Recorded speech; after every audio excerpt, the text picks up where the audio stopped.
بسم الله الرحمن الرحيم.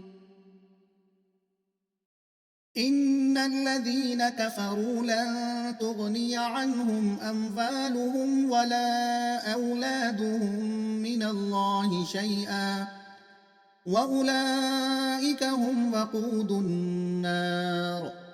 كدأب آل فرعون والذين من قبلهم كذبوا بآياتنا فأخذهم الله بذنوبهم والله شديد العقاب.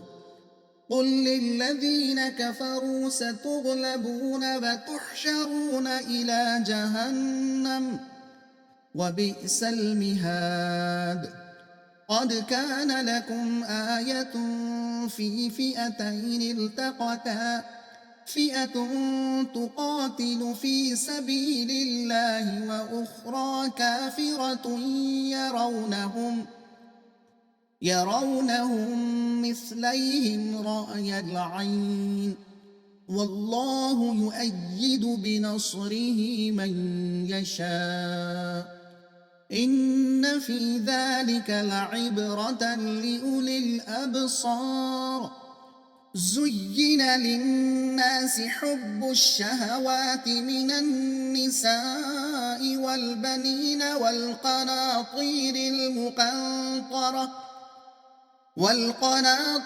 المقنطرة من الذهب والفضة والخيل المسومة والأنعام والحرث ذلك متاع الحياة الدنيا والله عنده حسن المآب.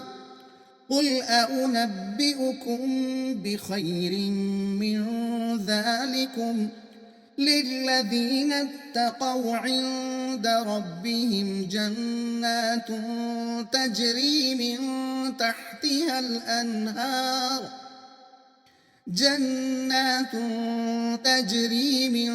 تحتها الأنهار خالدين فيها وأزواج مطهرة ورضوان من الله والله بصير بالعباد.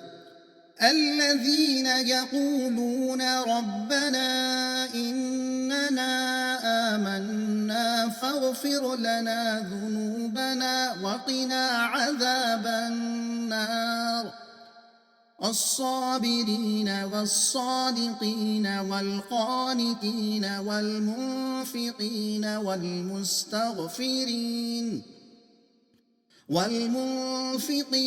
والمستغفرين بالأسحار. شهد الله أنه لا إله إلا هو والملائكة وأولو العلم قائما بالقسط. لا إله إلا هو العزيز الحكيم. إن الدين عند الله الإسلام.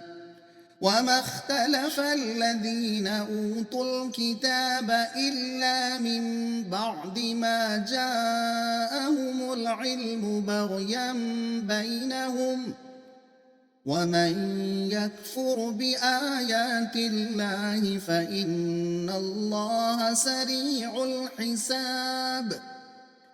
فإن حاجوك فقل أسلمت وجهي لله ومن اتبعن وقل للذين أوتوا الكتاب والأميين أأسلمتم فإن أسلموا فقد اهتدوا وإن تولوا فإنما عليك البلاغ والله بصير بالعباد.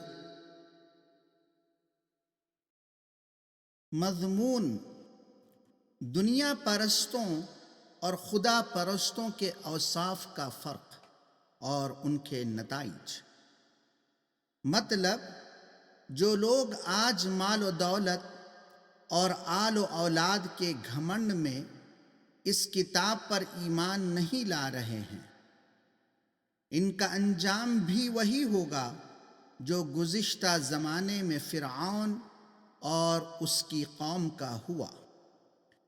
جب وہ عذاب میں گھر گئے تو ان کی دولت و ثروت اور آل و اولاد کچھ کام نہ آئی۔ اللہ کی زبردست طاقت سے غافل ہو کر یہ لوگ اپنے سر و سامان پر پھولے ہوئے ہیں۔ ان کو جنگ بدر کے نتیجے سے سبق لینا چاہیے کہ کس طرح اللہ تعالیٰ نے بے سر و سامان مسلمانوں کی قلیل تعداد کو اپنے سے تگنی مسلح تعداد پر غلبہ عطا فرمایا۔ اہل و عیال کی محبت اور مال و دولت سے دلچسپی تو دنیاوی مختصر زندگی کا سامان ہے، لیکن لوگ ان چیزوں کی محبت میں ایسے بہہ جاتے ہیں کہ آخرت کو بالکل چھوڑ بیٹھتے ہیں۔ اصل دولت تو ایمان اور عمل کی ہے، جس کا نتیجہ آخرت کی دائمی زندگی میں راحت و مسرت ہوگا۔ اللہ کی خوشنودی حاصل کرنے والوں کے صفات یہ ہوتے ہیں کہ وہ اللہ پر ایمان لاتے ہیں اور اس کے سامنے بندگی کا اظہار کرتے ہیں، گناہوں سے مغفرت چاہتے ہیں، مصیبتوں اور آزمائشوں میں صبر کرتے ہیں، سچ بولتے ہیں، اللہ کی عبادت اور فرمانبرداری میں مصروف رہتے ہیں، اور اپنا مال، اپنی طاقت اور اپنی صلاحیتیں اللہ کی راہ میں صرف کرتے ہیں، اور رات کی آخری گھڑی میں جب کہ دوسرے لوگ میٹھی نیند میں ہوتے ہیں، یہ لوگ اللہ کے سامنے عز و نیاز سے سربسجود ہو کر مغفرت کی دعائیں مانگا کرتے ہیں۔ بے شک دین حق اللہ کے نزدیک اسلام ہی ہے۔ اللہ کی طرف سے جو بھی پیغمبر دنیا میں آئے ان کا دین بھی اسلام ہی تھا، لیکن لوگوں نے اپنی جائز حد سے تجاوز کر کے اپنے فائدے اور خواہشات کے مطابق اصل دین کے عقائد، اصول اور احکام میں رد و بدل کر ڈالا۔